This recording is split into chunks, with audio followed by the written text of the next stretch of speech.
Nous poursuivons avec...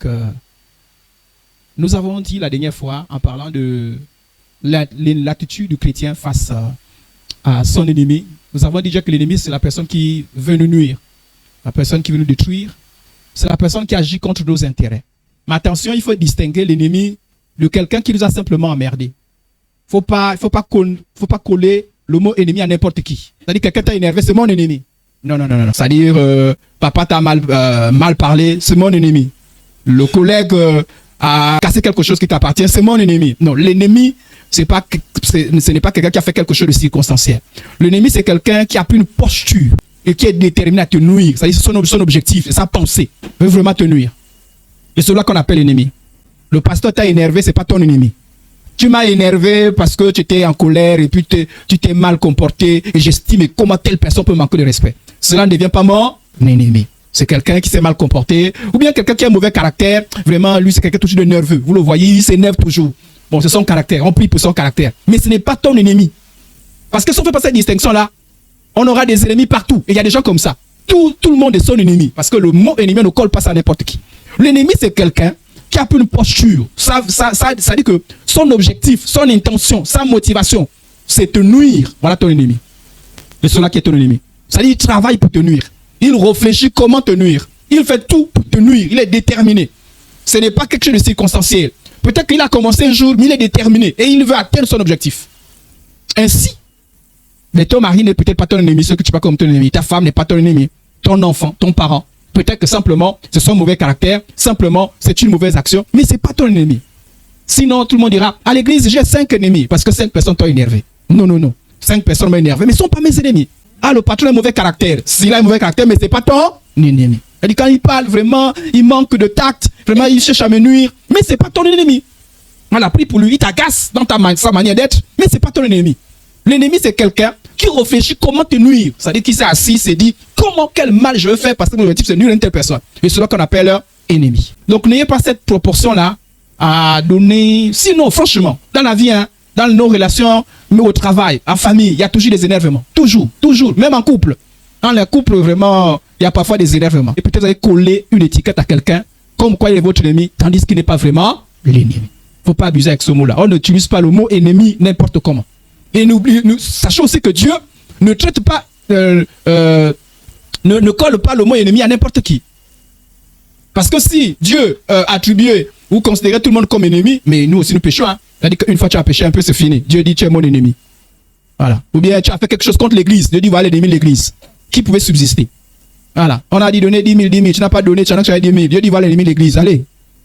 Donc, mais Dieu estime que tu as un autre problème. Tu es dans le péché, il faut quand même. Mais ce n'est pas l'ennemi. Insiste là-dessus. Donc l'ennemi, ce n'est pas quelque chose de circonstanciel. C'est une posture qui est là. Tu sens que la personne veut te nuire. La personne déterminée à te faire du mal. Voilà ton ennemi. Il y a des gens avec qui tu es un peu embrouillé, mais ils ne sont pas tes ennemis. Ils sont un peu difficiles. Ce n'est pas tes ennemis. Alors, nous avons dit que l'ennemi cherche à nous nuire et cherche à nuire à nos intérêts. Il dit que cherche non seulement à te nuire, mais à tes intérêts. Parce que lui, il estime qu'en le faisant, c'est toi finalement. Nuire aux intérêts de quelqu'un, c'est finalement nuire à la personne. Dans l'Ancien Testament, lorsqu'on avait un ennemi, on permettait la vengeance. Mais cette vengeance était contrôlée. On avait par exemple la loi du talion, c'était contrôlé. On disait attention, il faut que la vengeance soit proportionnelle. On permettait la vengeance. Elle soit proportionnelle, équitable. Tu m'as percé l'œil, tu peux aussi perdre. La loi, les juges disent, on t'a percé l'œil, oui, rends. Et souvent on voit des gens qui font ça. On fait qu'on t'a giflé, oui, rends. Voilà, ça c'est là tu es en train de pratiquer la loi du talion sans le savoir. Et dans l'Ancien Testament, on pratiquait aussi les prières imprécatoires. Lorsque quelqu'un avait son ennemi, estimait que les moyens physiques, peut-être que je n'ai pas accès aux moyens physiques, ou bien ça va causer plus de problèmes, mais causer des problèmes, et la personne faisait recours aux prières imprécatoires. On a les prières imprécatoires, c'est des prières où on demandait les mauvaises choses sur son ennemi. On demandait sa mort, sa destruction, on demandait que ses biens se détruisent, s'il a l'emploi, qu'il perd l'emploi. On demande la mort sur ses ennemis, sur ses enfants. On disait même, on priait Dieu pour dire, Seigneur, s'il demande pardon, ne pardonne jamais ses péchés. Qu'il a un enfer. On te demandait tout ce qu'il y avait de pire lorsqu'on avait un ennemi. Mais nous disons que lorsque Jésus est venu, cette histoire-là, ce n'est même pas les apôtres, c'est Jésus qui a commencé avec ça. Ça veut dire que si tu as cru en Jésus et que tu ne changes pas, c'est qu'en réalité, tu ne crois pas en Jésus. Ce n'est pas l'apôtre Paul qui a commencé avec cette histoire. Ce n'est pas Pierre, c'est Jésus lui-même qui est venu. Quand Jésus est venu, il a fait la distinction. Il nous a dit, c'est grâce à Jésus qu'on sait que, en réalité, nous n'avons pas que des hommes comme ennemis. Mais nous avons aussi des personnes spirituelles qui sont les démons et Satan lui-même. Voilà pourquoi dans l'Ancien Testament, on ne parle pas suffisamment des démons, on ne parle pas suffisamment de Satan. Parce qu'on le connaît pas, on sait qu'il y a quelques esprits méchants qui agissent, mais on ne le connaît pas vraiment. Jésus vient mettre la lumière, il dit attention, l'ennemi c'est pas seulement l'homme, mais l'ennemi aussi, et surtout, c'est la personne spirituelle. Et Jésus quand il vient, il dit attention, face à ces deux sortes d'ennemis là, ce n'est pas la même action. À l'ennemi humain, il y a une action appropriée. À l'ennemi spirituel, il y a une action appropriée. Donc les actions ne sont pas les mêmes parce que les deux types d'ennemis n'ont pas le même statut. L'ennemi humain n'a pas le même statut que l'ennemi spirituel. Je prends un exemple. Par exemple, l'homme peut être sauvé encore. Le démon ne pourra jamais être sauvé. Satan ne pourra jamais être sauvé. Voilà, l'homme n'est pas encore jugé. C'est-à-dire que l'homme est encore sur la terre. Il n'y a aucune possibilité de salut. Mais les démons sont déjà jugés, condamnés, on attend seulement le temps pour les prendre, les mettre en enfer. Donc ce n'est pas la même posture. C'est pas la même chose. C'est pas la même chose. Dieu a l'amour pour la vie de Dieu a tant aimé le monde. Et le monde là, c'est les hommes. Dieu n'est pas dans une posture d'amour vis-à-vis de Satan. Dieu est dans une posture de jugement, c'est fini, c'est condamné, c'est fini. Voilà. Donc, et Jésus nous dit, attention, de ces deux types d'ennemis là, la posture n'est pas la même. Jésus nous dit que l'ennemi humain, on doit le pardonner. C'est la notion de pardon introduite. On ne pardonne pas un démon. On ne pardonne pas Satan. Mais l'ennemi humain, on doit le pardonner. On doit l'aimer, on doit le bénir, le faire du bien, tout en étant vigilant. Tout en étant vigilant. Je reviendrai sur l'histoire de vigilance là plus tard. Mais tout en étant vigilant. Mais on doit quand même pardonner, aimer, bénir, faire du bien. Avec Jésus, l'ennemi physique ne prend plus un prétexte pour manifester la haine, la méchanceté. Avec Jésus, la vengeance, la pensée à vengeance saute. C'est-à-dire que ce n'est plus l'homme de se venger lui-même. C'est Dieu lui-même qui se venge. La Bible dit, à moi la vengeance, à moi la rétribution. Jésus nous donne un enseignement que les apôtres ont repris, qu'en fait, désormais on peut vaincre le mal par le bien. C'est-à-dire, et c'est bizarre, ça tu comprends pas les choses de Dieu, comment on peut vaincre le mal par le bien? Oui, dans le monde, le mal par le bien, c'est une moquerie, c'est mabolisme. Comment on peut vaincre le mal par le bien? Là, c'est ça qu'on donne aux gens pour les endormir. Nous, c'est mal. Tu me fais du mal, je fais du mal. Voilà. Mais chez nous, Jésus nous dit, et faisons confiance à Jésus. Faisons confiance à Jésus. Voilà pourquoi on a cru en Jésus. Alléluia. Faisons confiance à Jésus. Il dit, on peut vaincre le mal par le bien. Alors aujourd'hui, la deuxième partie, tout ce qu'on a dit là, c'est juste un rappel, on avait dit ça. Aujourd'hui, mon thème c'est sois et fais comme Jésus. Moi, je vous demande de faire comme Jésus. C'est pas n'importe qui de faire comme Jésus.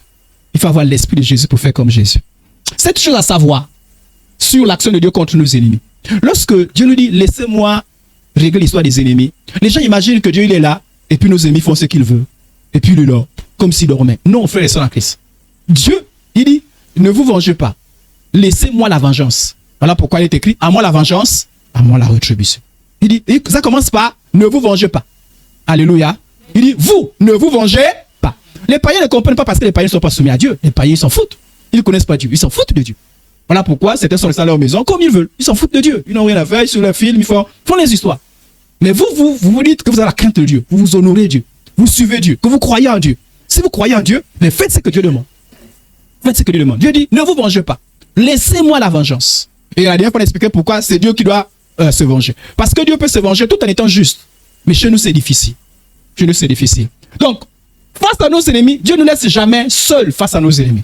Nous n'imaginons pas que lorsque nous avons des ennemis humains, je parle des ennemis humains. Je ne parle pas des démons.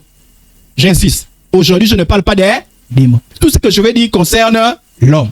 Face à l'ennemi humain, la méchanceté des hommes, Dieu ne nous laisse jamais seuls. Frères et sœurs en Christ, ne pensez pas que Dieu il est là et puis il envoie. Il dit, bon, j'ai des ennemis là-bas. Oui, qu'ils fassent ce qu'ils veulent. En toute façon, on se retrouvera au ciel. Non. Dieu est avec nous. Il a dit, je ne vous laisserai pas seul. Je serai avec vous tous les jours jusqu'à la fin du monde. Mais ce qui nous tue, c'est quoi? C'est la conscience, la présence de Dieu. Est-ce qu'on est conscient que Dieu est présent? Il y a des gens qui sont conscients de la présence des esprits, des démons, de la sorcellerie. Mais moi, la conscience de Dieu, il nous fait être conscient. La conscience de Dieu ne dépend pas de nos émotions. C'est pas mes émotions. Oh, aujourd'hui, je sens les frissons de Dieu que Dieu est dans le ce n'est pas ça. Là, tu es un bébé spirituel. Le bébé spirituel a besoin de frissons. Oh, quand je partais à l'église, pendant qu'on louait, il y avait des frissons. Oh, Dieu était là. Là, c'est le bébé spirituel. Mais l'adulte dans la foi n'a pas besoin de frissons pour comprendre que Dieu est là. L'adulte dans la foi, ça appuie sur la parole. Dieu a dit qu'il est là, je sais qu'il est là. Frisson ou pas. Voilà, émotion ou pas, je sais qu'il est là. Donc, la conscience de Dieu ne se repose pas sur nos émotions, sur comment on se sent, sur comment je sens les choses, mais sur la fidélité de Dieu. Dieu a dit que je suis avec toi jusqu'à la fin du monde. Donc, lorsqu'on te critique, on cherche à te faire du mal, on cherche à te nuire, sache que tu n'es pas seul. Tu es avec Dieu. Dieu voit, il entend, il comprend et il agit. Alléluia. Il est présent. Donc, fais-lui confiance. Quand il te dit, attends, ne fais pas ça. Quand quelqu'un avec toi, tu marches avec une personne, et il y a un danger, la personne te dit, ne bouge pas, ne bouge pas. Mais tu lui fais confiance, bouge pas, reste là. Mais tu restes là pourquoi? Parce que je sais qu'il y a quelqu'un qui s'occupe de la situation. Donc quand Dieu nous parle, Dieu est présent. Dieu voit comment on nous insulte. Dieu voit comment on complote contre nous. Dieu voit comment on fait des choses bizarres dans le noir, dans la nuit. Même sur le plan spirituel. Dieu voit toutes ces choses-là. Mais il est présent avec nous. Il ne peut pas nous abandonner. Alléluia. Et ça, il faut le savoir. Car si tu le sais, ça change tout. L'autre chose, et ça, ce n'est pas nos prières de combat qui nous donnent la victoire sur nos ennemis humains. Et même sur nos ennemis spirituels. Ah, prière de combat là, la Bible dit qu'on ne sait même pas comment il convient de prier. On ne connaît pas bien prier.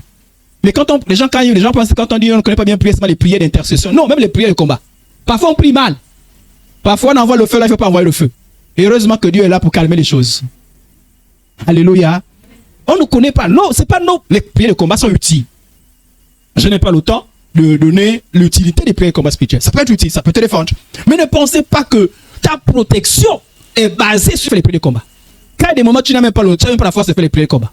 Ah, il y a des moments où tu n'as même pas faire les prières de combat. Et puis les prières de combat, à un moment donné, si tu ne fais pas attention, si tu es quelqu'un qui est trop figé sur les ennemis, ça fatigue. Regardez ceux qui font les combats spirituels. Ils sont toujours fatigués. Donc ce n'est pas les prières de combat spirituels, c'est des prières circonstancielles. Et il y a des gens qui ne connaissent la seule prière qu'ils connaissent. C'est le moment où je lis, je chasse, je connaissent pas je t'adore. Parce qu'ils disent non, j'ai pas le temps de dire Seigneur, je t'adore. Le temps que je t'adore, là, l'ennemi est en train de m'attaquer. Il n'y a pas le temps d'intercéder. Parce que faut vite prier. Les gens qui se réveillent le matin. Seigneur, je brise, je chasse. Ouais. Dis-moi merci d'abord. Prends même le temps de dire merci. Non, je n'ai pas le temps de dire merci. Les ennemis sont nombreux. Le songe que j'ai fait là, il faut que je brise. Il faut que je casse. Voilà. Il n'y a pas le temps de dire Seigneur, je t'adore. Non, on perd tout le temps. Le temps de louer, adorer là, prison. Voilà pourquoi même ici, quand il s'agit des réunions d'intercession, les prières où les gens prient beaucoup, c'est quel genre de prière? On chasse, on brise. Non. C'est les seules prières que... Mais quand on dit, nous allons intercéder que le Seigneur sauve des gens pour l'amener les gens dans son salut. Il dit... Mais si on dit, maintenant, nous allons détruire tous les sorciers. Hey! Même ceux qui dormaient. Ah ouais, je me suis réveillé. Si vous pensez que votre protection se repose sur la prière de combat, mon frère, ma soeur, connaissez-vous le nombre de personnes qui font les incantations sur vous? Ah, ta prière de combat là va localiser toutes ces personnes que vous dites là. Et même quand tu pries là, tu ne vois pas. Voilà pourquoi il est bien de faire les choses selon Dieu. Parce que pendant que je prie, c'est le Saint-Esprit qui a mouvement. Alléluia. Nous sommes protégés grâce à la fidélité de Dieu. C'est Dieu qui nous protège. Quand il y a même des jours où tu dors, même ça fait tes prières de combat spirituel. Il y a des jours où tu dors, il y a des jours où tu es malade, tu as fait même 4, il y a des gens qui ont fait 3 jours parce que tu as un problème. Tu n'as même pas prié, tu ouvres la bouche ne s'ouvre même pas. Tu as fait quelle prière de combat spirituel? C'est Dieu qui nous protège, frères et sœurs en Christ. Alléluia. Donc, la prière de combat spirituel a sa place, mais n'imaginons pas que c'est nos jeûnes, nos prières, nos travaux spirituels qui vont nous délivrer de la méchanceté de nos ennemis. Ce n'est pas toujours vrai. C'est Dieu qui nous délivre. Alléluia. C'est la fidélité de Dieu. C'est Dieu lui-même. Voilà pourquoi dans Romains 8:31, que dirons-nous à l'égard de ces? Si Dieu est pour nous, qui sera contre nous? Ça dit que quand je suis conscient que Dieu est avec moi, franchement, j'ai l'assurance. Et les chrétiens manquent d'assurance face à leurs ennemis humains. Et les ennemis humains, c'est qui? Les sorciers. Je parle des ennemis humains. Ils ont l'esprit de sorcellerie, mais ce sont les sorciers, les francs-maçons, les occultes. Il y a des gens que parfois vous n'imaginez même pas. Les jaloux, les méchants. Alléluia.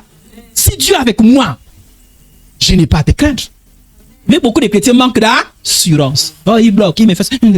Quand les chrétiens parlent de leurs ennemis, tu as l'impression qu'on va même s'évaluer. Il me bloque. Oh. Tu élèves trop l'ennemi. Il faut être conscient de cela. La Bible déclare que ce qui est à nous est plus fort que ce qui est dans le monde. Ça dit, ce qui est à moi est plus fort que l'ennemi humain.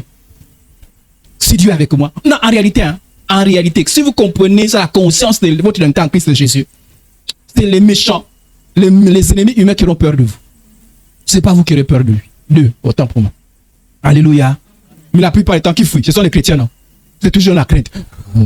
Non, il m'a bloqué. Tu as l'impression que des individus, des païens, des incirconcis, il va te bloquer, il va tout arrêter. C'est lui qui a l'origine de tout ça là. Voilà.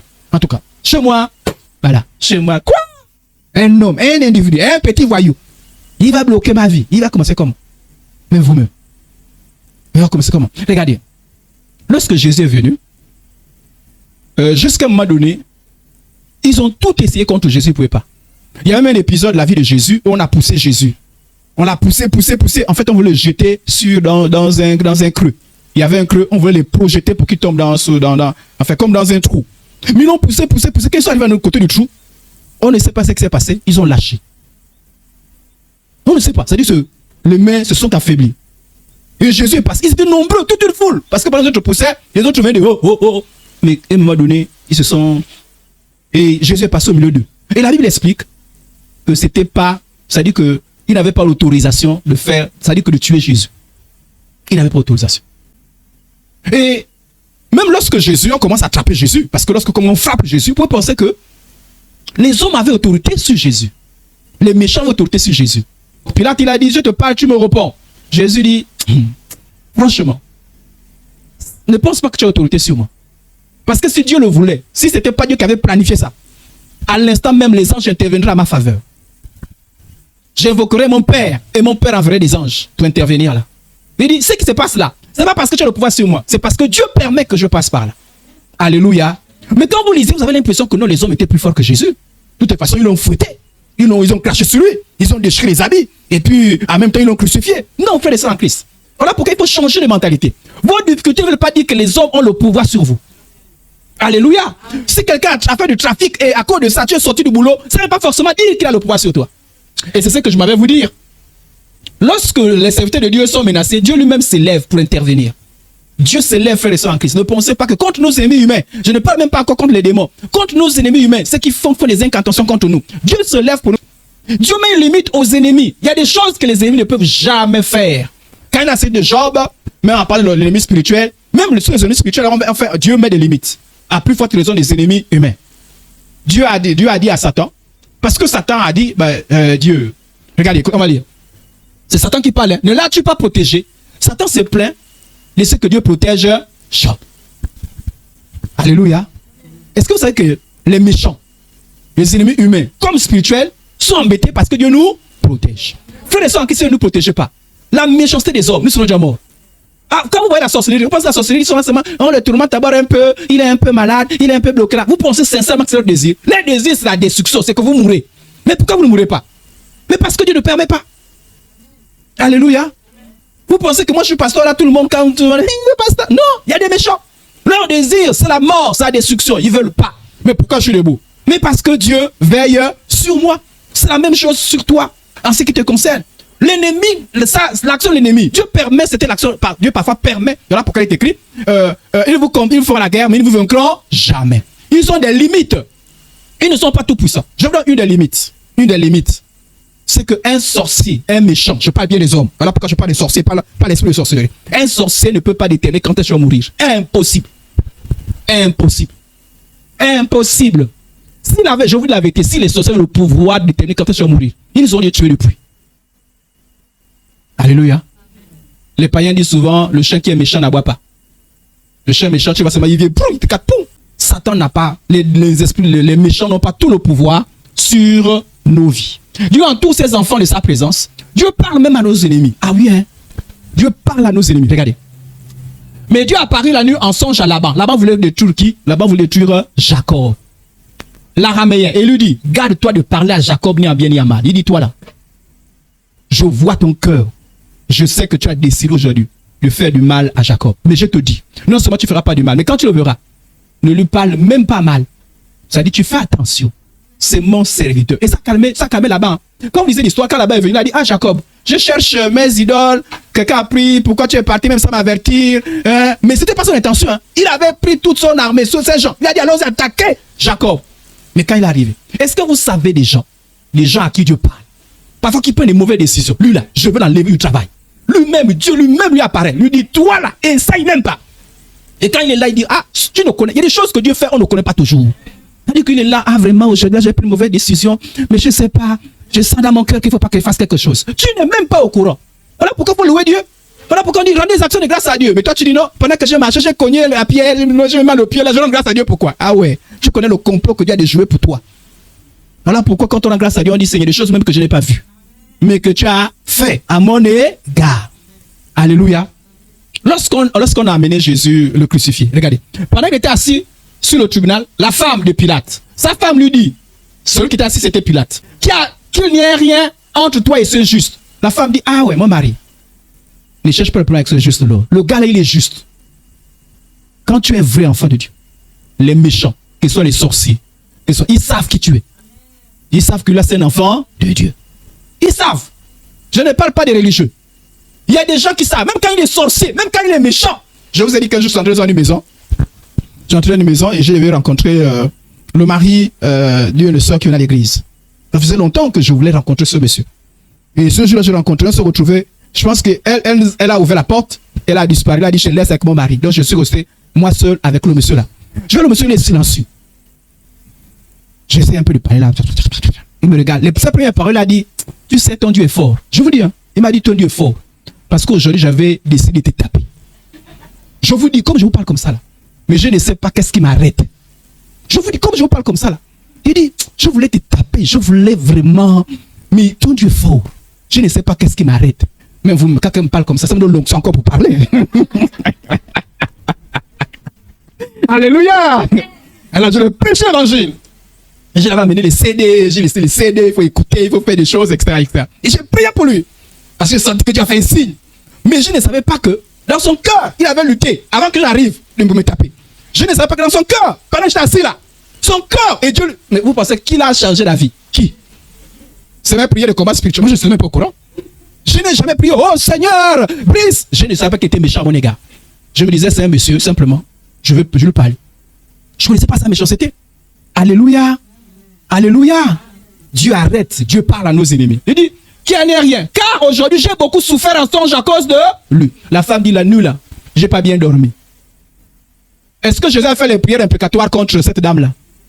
Jésus n'a jamais dit, oh, que tout ce qui me jugeait, la femme soit tourmentée. Jésus n'a jamais fait ça. C'est Dieu lui-même qui s'est en charge. Dieu a dit, et sa femme a dit, pardon, mon mari, laisse les gens là, laisse les chefs religieux s'embrouiller. Toi, ne rentre pas à l'intérieur, parce que j'ai souffert. Mais parfois je me pose la question, mais elle a souffert comment? On l'a tapé dans le songe, qui l'a tapé? Ce sont les anges, c'est comment? C'est Dieu lui-même qui l'a battu le songe. Elle dit non, j'ai souffert, je n'ai pas bien dormi. Il dit, et elle connaît, elle dit c'est à cause de ce juste là. Je vous dis, il y a des gens qui ne dorment pas bien à cause de vous. Mais pas parce qu'il fait les prières imprécatoires, hein. C'est lui, Dieu lui-même qui règle ses problèmes. Vous ne pouvez pas imaginer ce que Dieu fait pour vous. Donc quand Dieu dit que laissez-moi travailler, Dieu il travaille. Amen, amen. Et moi j'ai confiance en ce Dieu-là. Voilà pourquoi je lui fais confiance. Lorsque les ennemis humains, les Égyptiens ont poursuivi Israël, et Pharaon et son armée pour détruire Israël, ils ont fait quelle prière de combat ici là? Il ne faut qu'une prière. Dieu a dit, pendant qu'il paniquait, Dieu a dit à Moïse, dit au peuple d'Israël, n'aie pas avoir peur. Il a dit, Moïse, lève le bâton, mets la foi seulement, lève le bâton. Le bâton, c'est l'expression de la foi. Lève la foi. Et la mer s'est séparée. Et ils sont rentrés sur une mer qui est séparée. Et quand les autres ont voulu faire, la mer s'est refermée. Et ils étaient morts. Est-ce qu'il y a eu combat? Dieu s'occupe de nos ennemis. Alléluia. Quand on a jeté Daniel dans la fosse au lion, qui a fermé la gueule du lion? C'est les prières de combat qui ont fermé la gueule. Oh, je ferme. C'est pas la prière de combat spirituel. Hein. C'est Dieu qui a fermé. D'ailleurs, lui-même dit, hein, mon Dieu a envoyé son... Est-ce que lui-même avait prié? Envoie ton ange. Non, il y a des choses, parfois tu ne pries pas. C'est Dieu lui-même qui règle. Et fermer la gueule des lions qui n'ont fait aucun mal. Alors, pourquoi? Comment maintenant prier quand on a des ennemis? On prie comment? On prie comment? La première chose, c'est garder son cœur pur. Frères et sœurs en Christ, Dieu est un Dieu saint. Dieu aime la sainteté. Et Dieu exige la sainteté. Et la sainteté, c'est en tout temps et en toutes circonstances. Quand tout va bien, sois saint. Quand tout va mal, sois saint. Quand tu as de l'argent, le cœur pur. Quand tu n'as pas l'argent, aie le cœur pur. Quand tu as le travail, cœur pur. Quand tu n'en as pas, cœur pur. Quand tu es marié, cœur pur. Quand tu n'es pas marié, cœur pur. Quand tu es aimé de tout le monde, le cœur pur. Quand tu es insulté, attaqué, garde le cœur pur. Dieu veut que le cœur soit pur en tout temps et en toute circonstance. Et après un moment où Dieu dit, non, pour l'instant là, non, je vais me faire telle chose. Et ça, les chrétiens ne comprennent pas. Voilà pourquoi il dit, si je te mets en colère, il dit, ça arrive que je te mette en colère. La colère en soi n'est pas un péché. Il dit, je te mets en colère, mets-toi en colère, mais ne pêche. Dieu dit, Dieu n'encourage pas la colère. Dieu déconseille la colère. David dit, bon, si jamais tu te mets en colère, veille à ne pas péché. Dieu, son problème, c'est le péché. Il ne veut pas voir le péché dans le cœur de ses enfants. Frères et sœurs en Christ. Un vrai enfant de Dieu connaît c'est-à-dire que Dieu a horreur du péché. Le péché est une abomination devant Dieu. Et nos cœurs sont le temple du Saint-Esprit. Il ne veut pas qu'il y ait le péché. Il ne veut pas qu'il y ait des émotions négatives. Il veut pas. Voilà pourquoi Dieu dit, garde ton cœur pur en tout temps, en toutes circonstances. Un enfant de Dieu qui est conscient de la nature de Dieu, fait attention au cœur pur. Alléluia. Garde ton cœur plus que toute autre chose. Donc, lorsque tu veux prier pour ton ennemi, veille à ce que dans ton cœur, qu'il n'y ait pas de méchanceté. En dépit du mal qu'il t'a fait. Tu es informé qu'il t'a insulté. Tu es informé qu'il complète contre toi. Tu es informé qu'il entreprend des choses contre toi. Avant de prier, veille à ce que ton cœur soit pur. Parce que si tu pries avec un cœur impur, un, tu n'es pas exaucé. Deux, tu t'exposes. Et même encore, certains prient avec le cœur impur dans les combats, les combats spirituels. Je vous ai dit, quand nous faisons la délivrance, là je fais une parenthèse sur l'ennemi spirituel. Quand on fait des délivrances, parfois les démons disent, et parfois, le démon c'est le menteur, hein. Mais les démons qui dépouillent les gens, hein. Moi j'ai eu des délivrance, le démon dit, toi là, toi tu viens prier. Hier tu étais dans la boisson, non? Hier, toi mais les démons connaissent ces choses. Hein.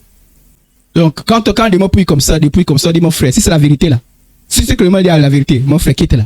Sinon, nous on peut prier. Si toi là, après les démons vont s'arrêter. Et je vous ai dit, j'ai vu ça. Un jour j'ai demandé à...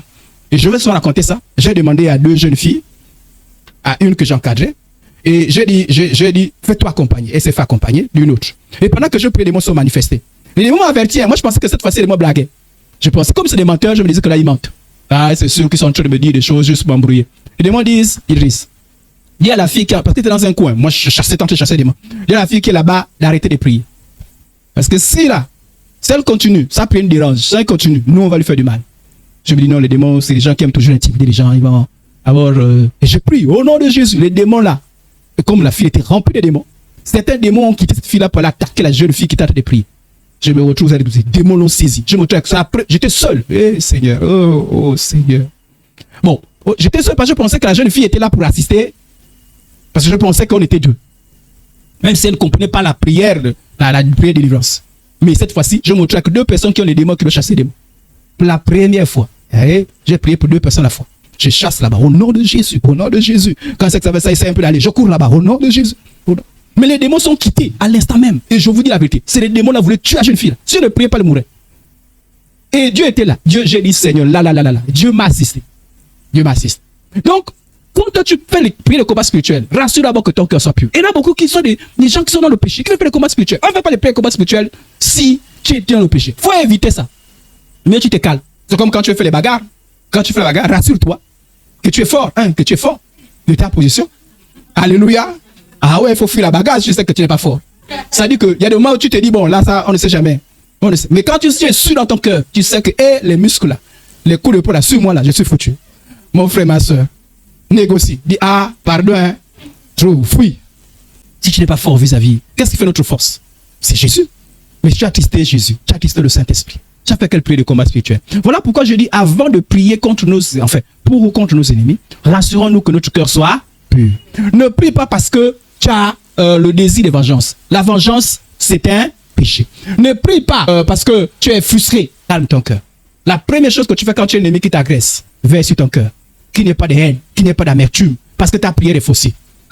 Donc, cherche pas à bannir la haine, la frustration, l'amertume, le désir de vengeance qui est toxique pour le cœur, qui est toxique pour ta communion avec Dieu. Et cherche, rassure-toi que tu as aimé comme Dieu veut. Regardez Jésus. La Bible dit, Pierre rend témoignage de Jésus. Pierre dit, lui qui est injurié, Jésus était comment? Jésus était comment? Est-ce que tu penses que tu es le seul qu'on insulte? Mais pourquoi quand tu insultes, tu fais comme si c'était tout le monde entier qui est... Non, mais insulte, je bagarre. Ça, c'est comment? Injurier, ne rendez point d'injure. Notre thème, c'est fais comme Jésus. Sois et fais comme Jésus. Les ennemis dans le travail, tu sens que lui, il veut te déstabiliser au travail. Il ne veut pas te voir. Tu ne sais pas ce que tu l'as fait. Parce que les ennemis, parfois, vous ne savez pas qu'est-ce qu'il les a appliqués. C'est-à-dire que tu es quelqu'un de bien. Mais tu es un bon matin, tu vois quelqu'un. C'est-à-dire que tout ce qu'il fait. C'est-à-dire que tu ne dis, mais lui, là, je l'ai fait quoi? Je vous dis, les gens comme ça, là, parfois, il n'y a aucune explication. Il y a des gens, ça va parce que tu as souri un jour. C'est tout. Il dit quoi? Même ta présence. Ta présence seulement. Et notre cher là a toujours tendance se porte vers le mal. Se porte vers la haine. Il a dit, laissez-moi faire. Et sur la terre, Jésus a donné l'exemple. Il a dit, mes ennemis, je vais laisser Dieu faire. C'est pas on dit, celui qui juge. On n'a pas dit ça remettait seulement à Dieu. On dit celui qui juge. Donc Dieu juge. Dieu ne peut pas laisser le mal prospérer. Dieu juge à sa manière, pas à notre manière, pas selon nos caprices. Regardez Joseph. Joseph a été trahi par ses frères, vendu. Et ils avaient même l'intention de le tuer. Voilà les ennemis. Ils ont l'intention de le tuer à cause de ses rêves. À cause de ses rêves. Joseph fait des rêves qui montrent qu'un jour c'est une grande personne. Et les frères ont nourri les mauvaises pensées à son égard. Quand ils l'ont vendu, Joseph a souffert. Non seulement il était comme un esclave, il s'est retrouvé en prison, mais après la prison, quand il a retrouvé ses frères, avez-vous vu le Joseph avec la haine? Il a écrit quoi? On a dit, vous avez projeté de me faire du mal. Dieu l'a changé en bien. Pourquoi Dieu leur a parlé comme ça? Parce qu'il avait peur. Il disait, maintenant qu'il y a une position d'autorité, je vais lui faire du mal. Vous savez, frère en Christ, quelqu'un peut te faire du mal et la personne se retrouve à l'hôpital. Toi, tu es infirmier. Et tu sais que tu n'as pas la piqûre, elle va mourir. C'est-à-dire que tu es infirmier. La personne t'avait insulté, injurié au quartier. Tu sais que si tu ne mets pas la piqûre là, le parent qui l'a amené là va mourir. Tu fais quoi? Tu es un cœur pur. Alléluia. La Bible dit, faites du bien à ceux qui me font du mal. C'est ça le verset. Je vais te faire du bien. Et je vais te traiter bien. Je mets la piqûre. Toi-même, ça va te souvenir. Donc arrête de faire du mal parce qu'on t'a fait du mal. Arrête de faire du mal aux enfants des autres parce que la mère t'avait mal parlé. Ce n'est pas chrétien. Donc, la raison pour laquelle Dieu ne veut pas que l'on laisse nos émotions parler, c'est quoi? À cause pour que nos cœurs soient purs. Est-ce que c'est maboulisme? Est-ce que c'est naïveté? Mais que nos cœurs soient... Donc, quand vous aurez le pouvoir, en face de votre ennemi, ne lui faites pas du mal. Enlevez la méchanceté dans vos cœurs. Il y a beaucoup de gens qui viennent à l'église, mais qui sont remplis de méchanceté. Ce qui fait l'enfant de Dieu, c'est l'amour. Voilà pourquoi cet amour-là, c'est Dieu qui donne cet amour-là, même pour nos ennemis. Même pour nos ennemis. Alors, comment il faut prier? Là, je vous ai dit d'abord, le cœur doit être pur. Maintenant, comment je fais pour prier? Écoutez bien. L'une des prières que je peux faire, c'est une prière de protection. Et Jésus nous a enseigné cette prière-là, dit, quand vous priez, dites, ne nous soumettez pas à la tentation. Quand on ne nous soumet pas à la tentation, il y a non seulement, cette prière ne veut pas dire qu'on ne sera plus jamais tenté, hein, mais c'est que donne la victoire à la tentation. Autrement dit, préserve-nous la méchanceté des hommes. C'est une prière importante qu'il faut faire. Quand vous êtes en famille, quand vous êtes au travail, quand vous êtes dans le quartier, il faut s'en faire cette prière-là. Seigneur, préserve-moi. Quand je vous dis qu'il y a des gens qui sont méchants, vous ne savez pas les gens qui, parfois même les gens qui rient avec vous. Ah, c'est ça les véritables ennemis. C'est des gens qui sont contre vous, mais qui rient quand même. C'est-à-dire quand vous êtes là, ils rient. Voilà pourquoi c'est les gens qui empoisonnent. Qui empoisonnent? C'est celui qui mange avec toi, non? Celui qui boit avec toi. Ceux qui ont été empoisonnés la boisson, c'est les gens qui buvaient avec eux, qui riaient. Dès que quelqu'un fait demi-tour, boum, poisson. C'est ça les méchants. C'est des gens des méchants. C'est quelqu'un qui a nourri des gens dans ton cœur, parfois que tu ne connais pas. Parfois, il est important de faire des prières pour les telles personnes. Parce que tu ne connais pas. Vous pensez que tous les méchants, vous les connaissez, hein? Mais il y a des gens que vous ne connaissez pas, qui rient avec vous. Qui sont là, ça fait 2 ans qu'ils sont avec vous. Mais ils ont dans le cœur une méchanceté à votre égard. Seigneur, préserve-moi des méchants. Protège-moi des mauvais cœurs. Car tu ne les connais pas. Mais comme Dieu connaît toutes choses, Dieu est celui qui nous protège. Même en famille, hein? Vous ne savez pas, il y a des gens qui nourrissent des haines. Vous ne savez pas pourquoi. Vos propres parents. Bon, je n'ai pas envie que vous rentrez les soupçons. Il y a même la mère, il y a des mères qui soupçonnent, qui ont la haine pour leurs filles. Il y a des pères qui ont la haine pour leurs enfants. Et il y a même des enfants qui ont la haine pour leurs parents. Ah oui. Lui, il est rentré dans des choses pas bien. Là-bas, on a dit que non, pour être ce que tu es, il faut tuer. Mais tu es devenu son ennemi. Il est devenu ton ennemi. Donc, protège-nous de nos ennemis. C'est une prière légitime. L'autre prière, c'est prier contre les projets, les plans de l'ennemi. Ça là, je peux, c'est-à-dire que les plans de l'ennemi, quel est le plan de l'ennemi? Il va me tuer. Quel est le plan de l'ennemi que je ne réussis jamais? Donc, je peux prier contre les projets. Je ne suis pas encore contre. Je ne suis pas contre l'ennemi. Je ne veux pas du mal. Mais je suis contre les plans. Parce que ce sont des mauvais plans. Prier pour l'ennemi humain, je vous ai dit, il faut éviter de tomber dans le péché. Donc, c'est un peu délicat. C'est pas la même chose. La prudence que nous avons n'est pas la même prudence que nous avons en face de nous, l'ennemi spirituel qui est le démon Satan. Là-bas, faya, tout ce que tu veux. Je vous ai seulement dit, n'abusez pas. Comme je vous ai dit la dernière fois, ceux qui pensent qu'ils peuvent couper les démons, je coupe, je grille, je veux, là c'est ça, là c'est les folies. Mais là-bas tout est permis. Là-bas il n'y a pas, non, là-bas tout est permis. Mais ici, c'est un peu délicat. Parce que tu le fais au nom de Jésus. Et Jésus t'exige un cœur pur. Donc je m'attaque à ces projets. Père, au nom de Jésus, j'annule tous les projets de sorciers. Prière juste. J'annule toutes les prières des méchants contre moi. Ça c'est une prière qui est juste. Je n'ai pas un problème contre eux, j'ai un problème contre leur projet. Donc je peux m'attaquer à leur projet. Je peux m'attaquer pour neutraliser leurs armes. Parce que certains, ils ont des capacités spirituelles. La capacité de faire des projections astrales. La capacité de de voir, puisque tu as avec les démons, et ces démons leur donnent les capacités. Je peux prier pour qu'ils soient désarmés, toutes leurs armes spirituelles soient neutralisées. C'est-à-dire que tout ce qu'ils essayent, ça ne marche pas. Je vais souvent dire que je suis allé visiter une jeune sœur un jour. Le grand-père qui a l'habitude de voir, ce jour-là, je ne sais pas ce qui s'est passé. Dès qu'il a su que j'étais arrivé, je suis arrivé avec une jeune fille, il est rentré dans la chambre. Je ne savais pas que ça m'est arrivé au moins 2 ou 3 fois, cette histoire de fusil là. Là, pour que faire attention, hein. Quand un enfant, il faut être sérieux. Donc, il est rentré dans la chambre, il est sorti avec un fusil. Je vois seulement quelqu'un qui sort. Il est où? Et il pointe le fusil.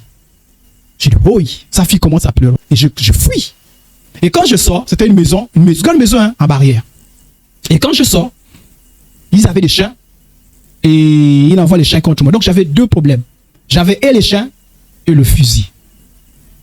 Donc, les chiens, j'étais avec une jeune fille. La jeune fille, je l'ai fui.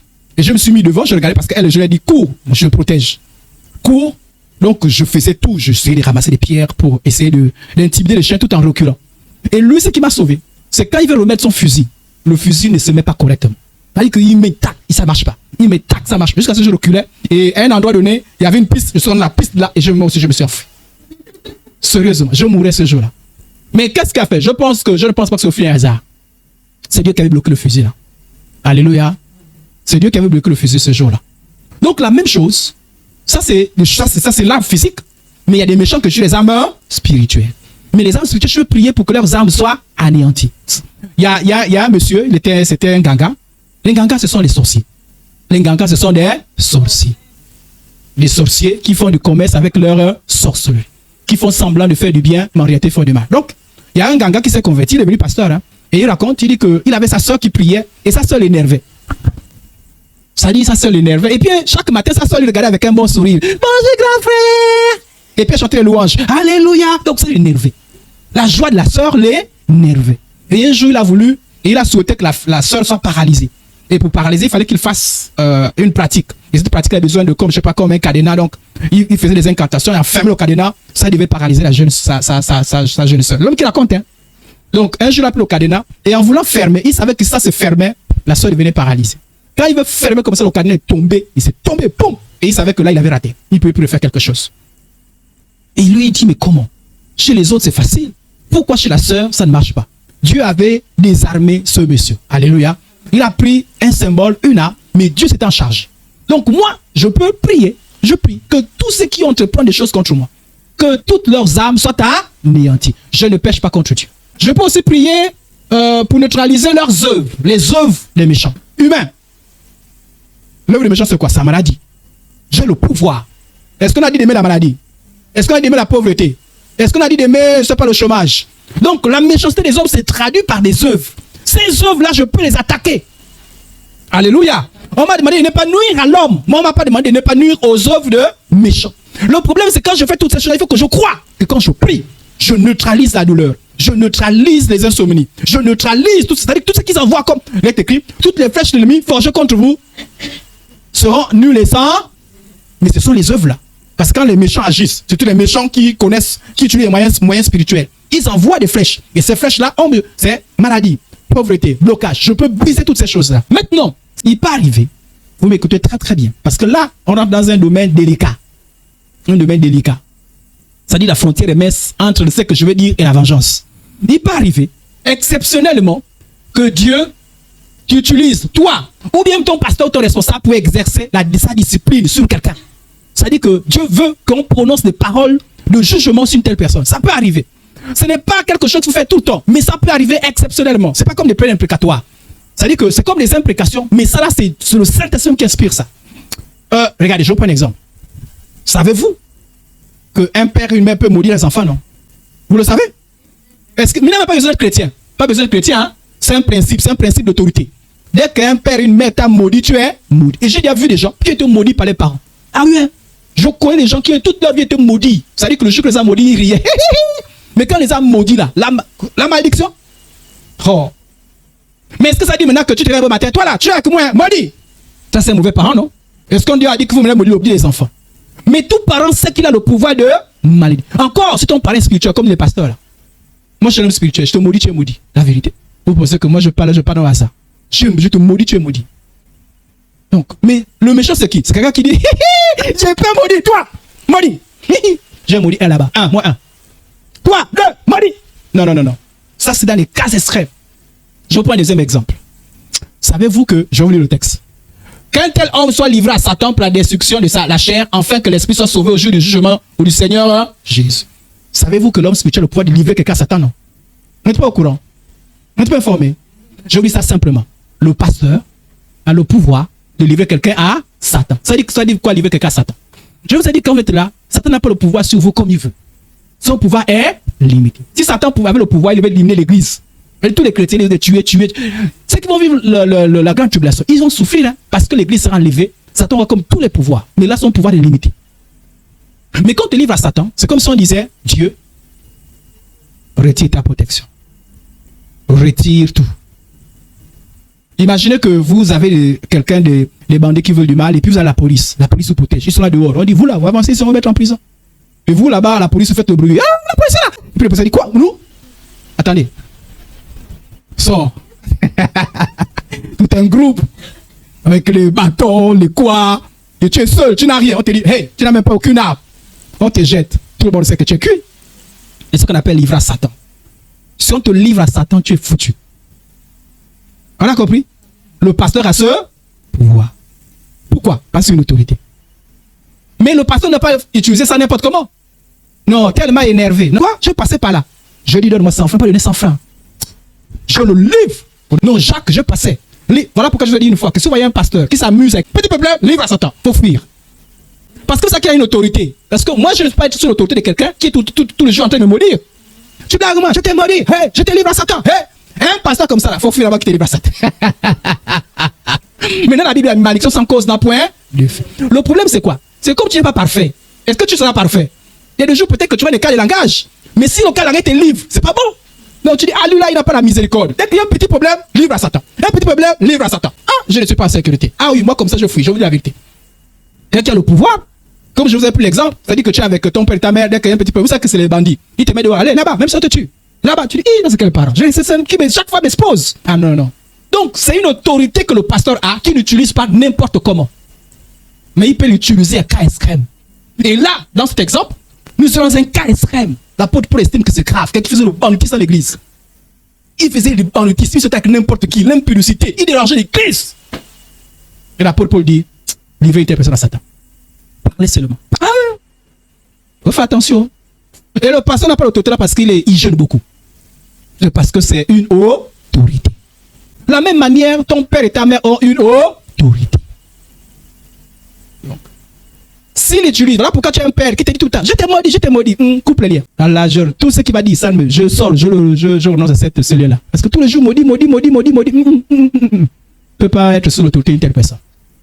Donc attention, là vous allez vous. Voilà pourquoi c'est même l'histoire des pères spirituels là. N'est pas un père spirituel, ceux qui veulent chercher les pères spirituels n'importe comment. Là, c'est un père spirituel. Tu connais un père spirituel?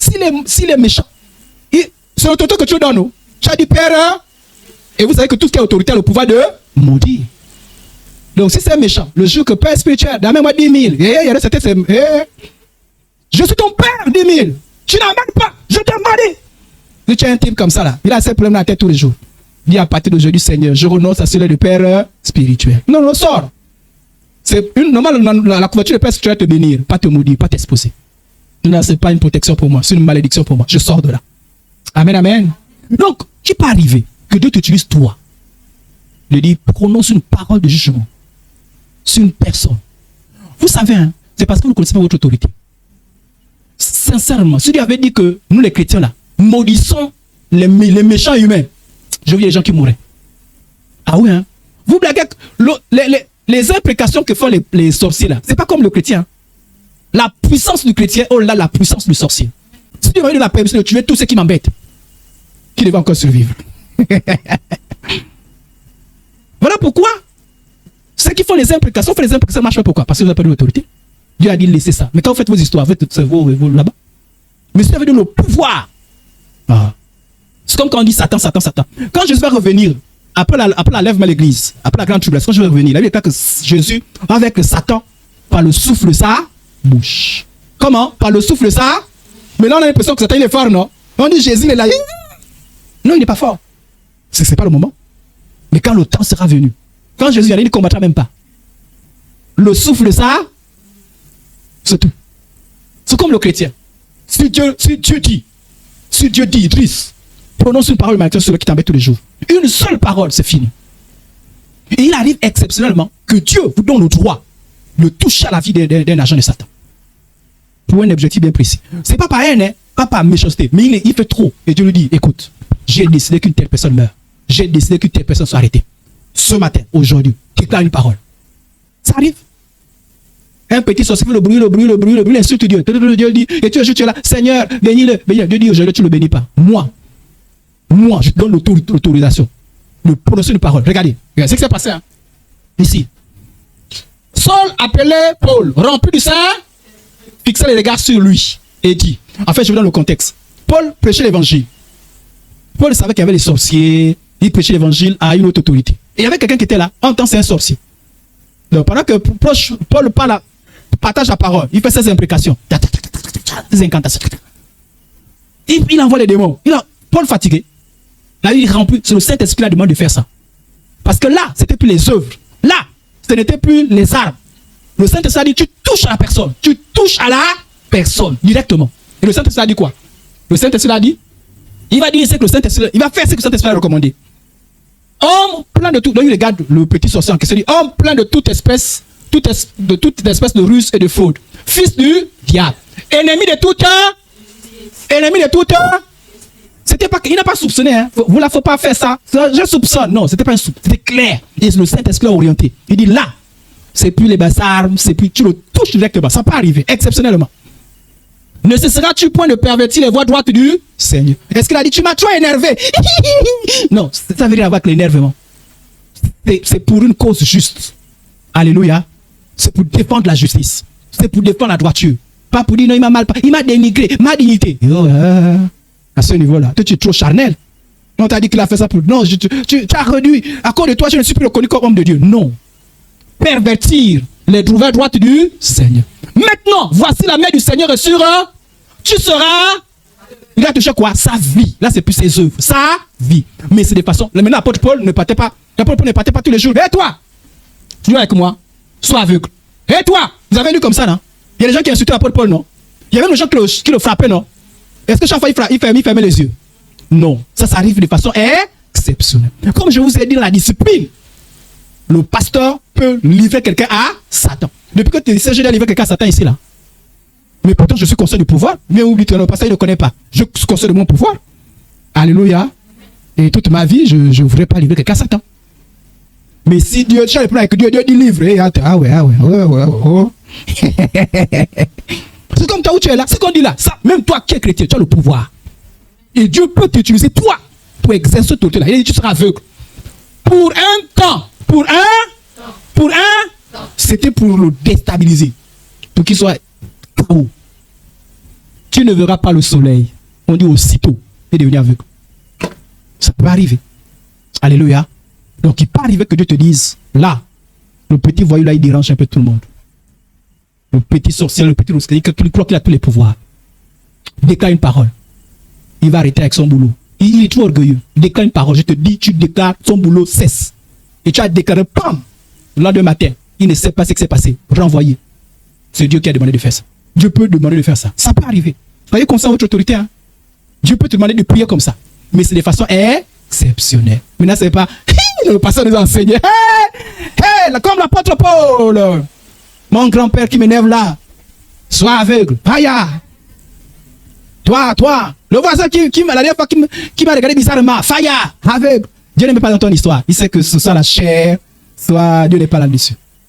Terminons avec ceci. Terminons rapidement. Et dans la prière, on peut prier pour leur conversion. Et ça, là, c'est une autre dimension. Beaucoup de gens qui ont des ennemis humains, les chrétiens n'arrivent pas à ce stade-là. Et même certains d'entre vous, vous n'avez jamais prié pour ça. Pour vos ennemis. Qui a prié pour la conversion de ses ennemis? Ah, gloire au Seigneur. Bon, est-ce qu'on peut poser une autre question? Qui n'a jamais prié pour la conversion de ses ennemis? On a appelé les doigts. Non, moi, je suis neutre. Tous les enfants de Dieu prient pour la conversion de leur... Car les ennemis peuvent se convertir. Beaucoup d'entre nous étaient d'abord ennemis aussi quelque part. Hein? Ah oui, hein? Est-ce que Dieu sauve les sorciers? Est-ce que Dieu sauve les chrétiens? Est-ce que Dieu sauve les méchants? Est-ce que Dieu sauve les jaloux? Est-ce que Dieu sauve les meurtriers? Mais pour qu'ils soient sauvés, on doit prier pour eux, non? Mais pourquoi on prie pour les gens bien seulement? Non, je prie pour les gens du quartier qui sont bien, qui disent bonjour aux gens. Oh, je vois, ils sont quasiment chrétiens. Mais les méchants là, le méchant là, le papa qui est méchant là. Faut prier pour eux. Amen, amen. Faut prier. Quand tu sens quelqu'un, Seigneur, change son cœur. Enlève son. Comment quelqu'un peut être méchant comme ça? Comment une fille peut être méchante au travail? Elle est toujours en train de colpoter, tout en train de faire. Elle est tellement méchante. Pourquoi? Elle est tellement embêtée. Seigneur, je prie pour son cœur. Sauve-la. Enlève-la. Comment ma tante à moi? Comment mon oncle? Comment mon père, ma mère? Comment mon frère? Comment quelqu'un peut avoir la maison? Seigneur, sauve-le. Alléluia. On dit pas seulement frappe, Seigneur. Il est trop jaloux. Mais ça, c'est une dimension que le Seigneur peut amener. Et ceux qui sont convertis arrivent à cette dimension. Qu'est-ce qui arrive à ceux-là qui continuent à faire des prières imprécatoires? N'importe comment. Je ne parle pas de l'exception. Ça dit, toi, on t'a dit qu'on n'envoie pas le feu aux sorciers. Mais tu continues à envoyer le feu. Tu veux leur mort. Qu'ils soient malades, qu'ils tombent, qu'est-ce qui arrive? Premièrement, quand tu continues à prier, c'est une rébellion. Une rébellion contre qui? Contre Jésus directement. Qui a dit d'aimer ses ennemis? C'est qui? Qui a dit d'aimer ses ennemis? Donc quand toi tu continues à manifester la haine, la méchanceté contre tes ennemis, tu es en rébellion contre Jésus. En fait, quand tu lui dis Jésus, tu ne comprends pas. Jésus, tu sais, Jésus, tu ne sais pas. Tu ne connais pas ce que les hommes sont capables de faire. Moi je pense que tu es un rebelle. Est-ce que Dieu agrée la rébellion? Deuxièmement, tu es dans l'incrédulité. C'est quoi ton histoire d'incrédulité? Parce que tu ne crois pas qu'en aimant, Dieu peut intervenir en ta faveur. Tu estimes que non, si l'histoire d'aimer là, de bénir là, ça ne va pas marcher. Moi, je veux. C'est un peu comme quand on dit à quelqu'un, ne te bats pas. Dis non, on me prend trop pour ma boule. Il faut que je me batte. Trop, c'est trop. On dit laisse Dieu. Non, laisse. Ça connaît ça qu'on ne m'a pas respecté jusqu'à présent. On me respecte parce que non, je vais me battre. Il faut que je lui montre. Quand tu veux montrer, Dieu se retire. Amen. Parce que tu es incrédule vis-à-vis de Jésus. Tu ne crois pas qu'en faisant le bien, Dieu va s'occuper de ce problème.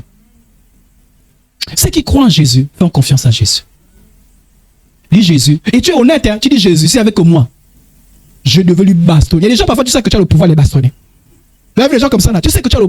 Toi-même, tu dis, non, là, je peux. Et tu as le pouvoir, même que tu dis, moi, là, un seul mot, seulement, tu perds ton travail. Quelque chose, ta position, là, tu la perds. J'ai le pouvoir sur toi. Mais tu as le pouvoir. Mais tu dis non. À cause de Jésus. Tu crois en Jésus. Je vais lui faire du bien. S'il mérite le bien, ça viendra. S'il ne mérite pas, le jugement de Dieu est sur cette personne. Et toi, tu n'interviens pas.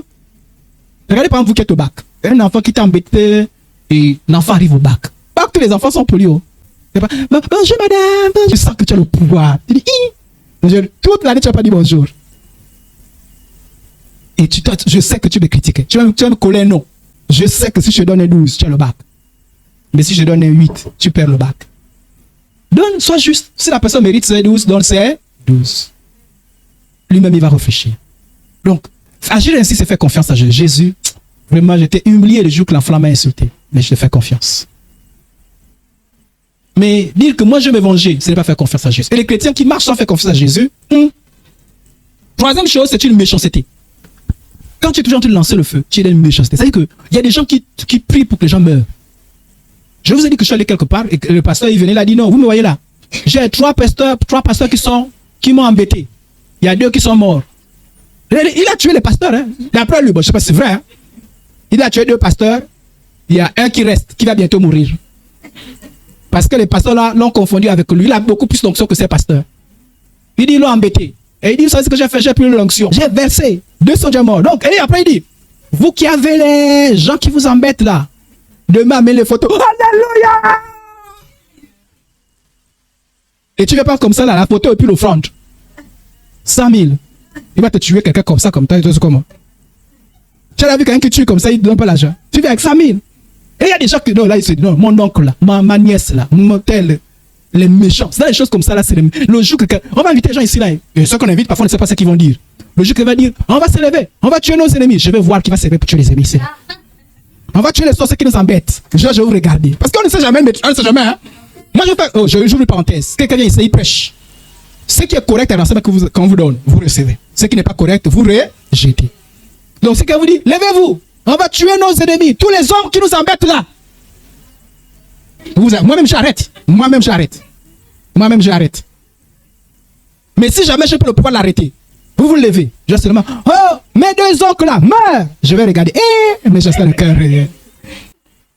Que Dieu délivre la méchanceté.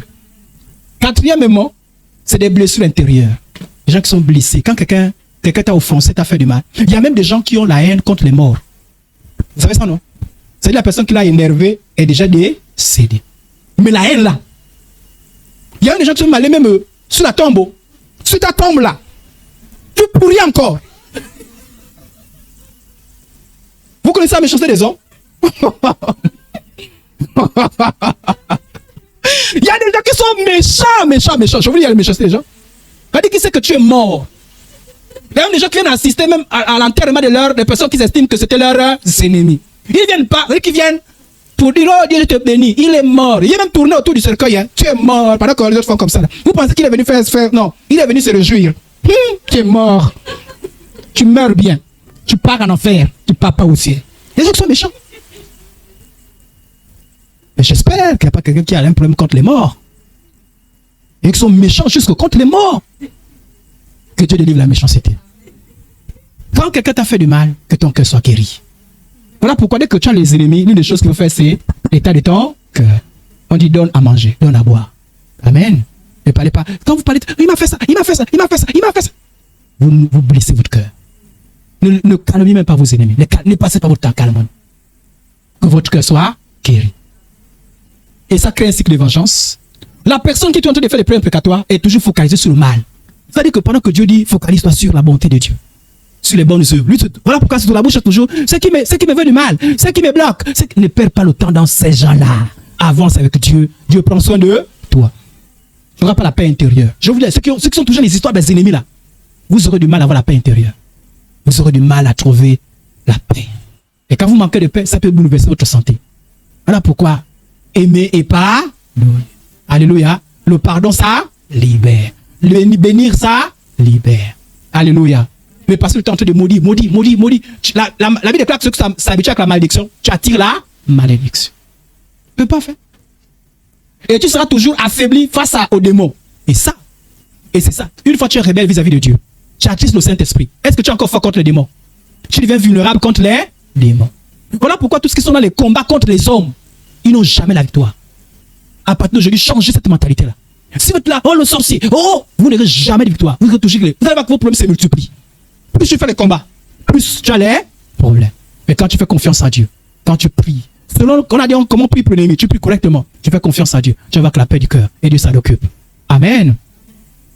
Si tu continues avec les prières imprécatoires, tu auras des blocages spirituels. Faire ce que je t'ai demandé, aimer ses ennemis.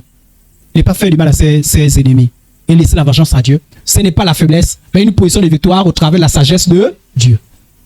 C'est pas que Dieu nous demande de nous laisser détruire, mais c'est une manière pour Dieu de nous préserver du mal. Je vous ai souvent dit, les défaites, c'est-à-dire que les victoires de Dieu, parfois paraissent aux yeux des hommes comme les défaites. Quand Jésus était mort, même les démons étaient contents, ils disent on a tué le Messie. Mais non, c'est par la mort que la victoire est venue. Alléluia. Donc, faut pas voir les choses comme les mondains. C'est que les mondains voient comme une défaite, Dieu voit parfois ça comme une victoire. Quand l'ennemi semble gagner, c'est là où Dieu change les choses. Alléluia. Ne vous figez pas sur les ennemis. Laissez Dieu agir dans toute sa sagesse. Amen, amen. Faites confiance à Dieu. Dieu ne peut pas nous livrer. Dieu ne peut pas dire non, n'envoyez pas le feu et puis nous livre. Non. Il dit seulement n'ayez pas la méchanceté dans le cœur.